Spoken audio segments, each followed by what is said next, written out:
حضرت سیدنا ابراہیم بن ادہم رحمۃ اللہ تعالی، اب بزرگ گزرے آپ کے پاس ایک نوجوان حاضر ہوا، اور حاضر ہونے کے بعد عرض گزار ہوا، حضور آپ کے پاس حاضر ہوا ہوں، مجھ سے گناہ بہت زیادہ ہوتے ہیں،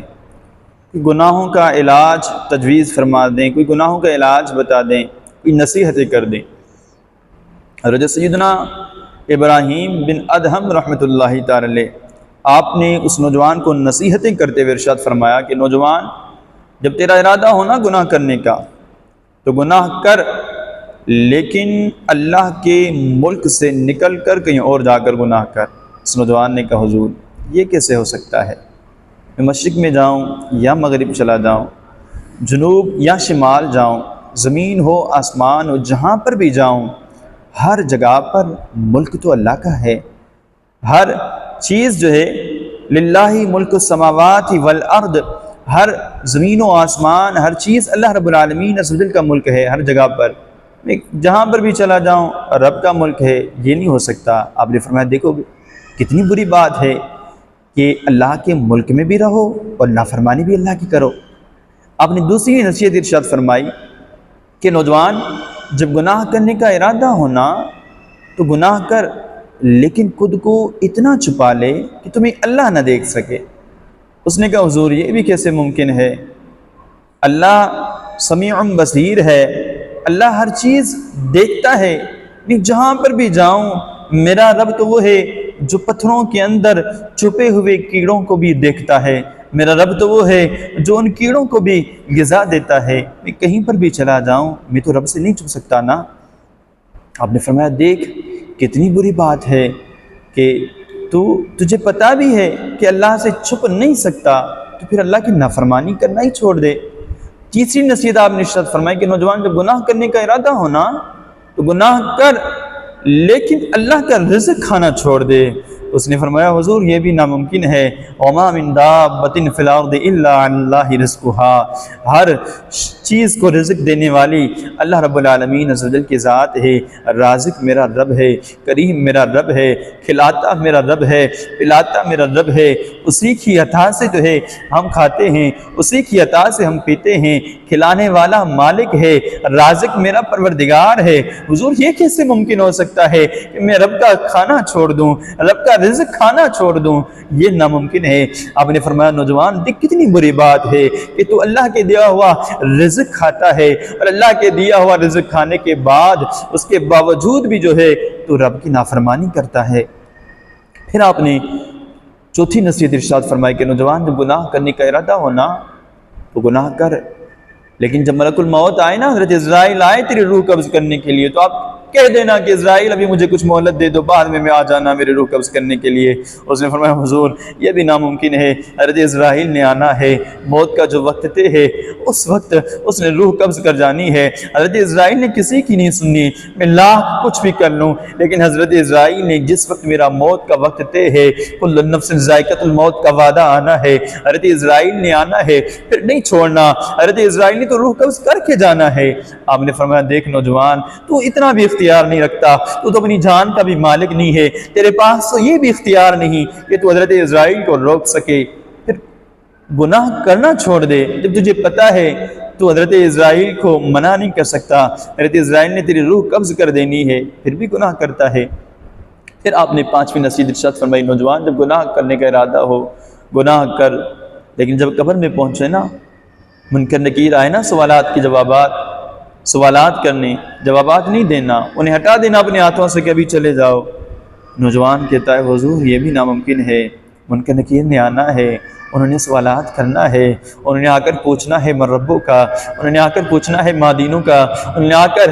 رخ والضحیٰ دکھانا ہے، مصطفیٰ کریم علیہ السلام نے قبر کے اندر جلوہ فروز ہونا ہے، حضور کی طرف اشارہ کر کے انہوں نے پوچھنا ہے ما قلت تقول فی حق ھذا الرجل، اور اس وقت جو ہے جواب دینا ہے۔ اگر جواب دیا تو بخشش کا پروانہ مل جانا ہے، اگر جواب نہیں بن سکا تو پھر عذاب میں مسلط کیا جاؤں گا۔ میں منکر نکیر کو کیسے ہٹا سکتا ہوں۔ آپ نے فرمایا نوجوان دیکھ اتنا بری بات ہے کہ تو اللہ کے ملک سے باہر بھی نہیں نکل سکتا، اللہ سے چھپ بھی نہیں سکتا، اللہ کا رزق کھانا چھوڑ بھی نہیں سکتا، حضرت اسرائیل کو ٹال بھی نہیں سکتا، منکر نکیر کو ہٹا بھی نہیں سکتا، تو پھر گناہ کیوں کرتا ہے؟ آپ نے آخری نصیحت ارشاد فرمایا کہ نوجوان جب گناہ کرنے کا ارادہ ہونا،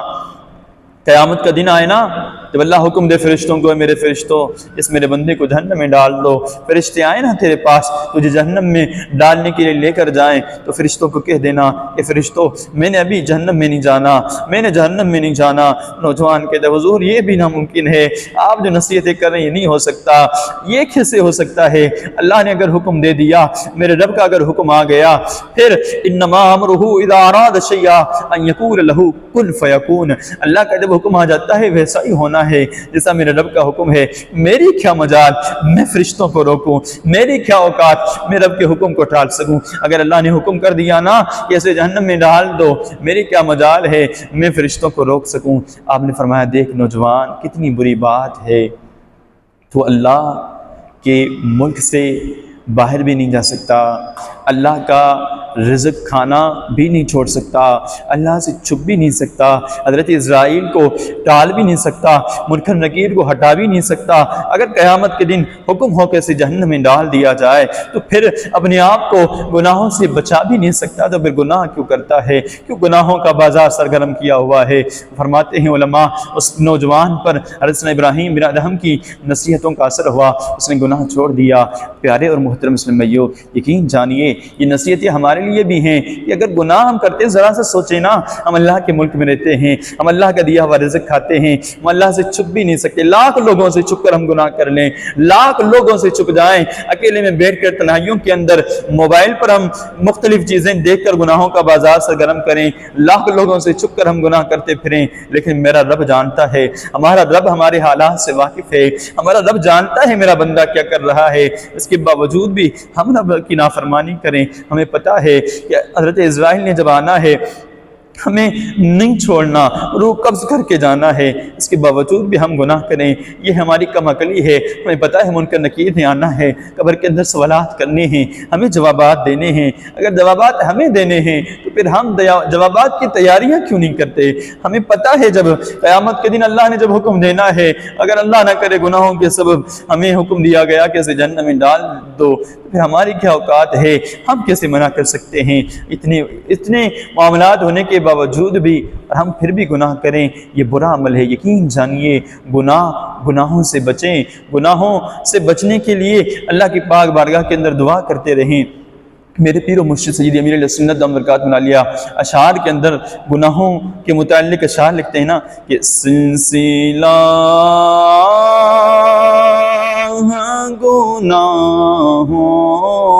گناہوں کا بڑھا جاتا ہے، نت نیا جرم ہر ایک آن ہوا جاتا ہے، لاہوش کے سے جو سیاہی دھوئے اللہ، لاہوش کے سے جو سیاہی دھوئے، گندگی میں میرا دل حد سے بڑھا جاتا ہے، سلسلہ گناہوں کا بڑھا جاتا ہے، نت نیا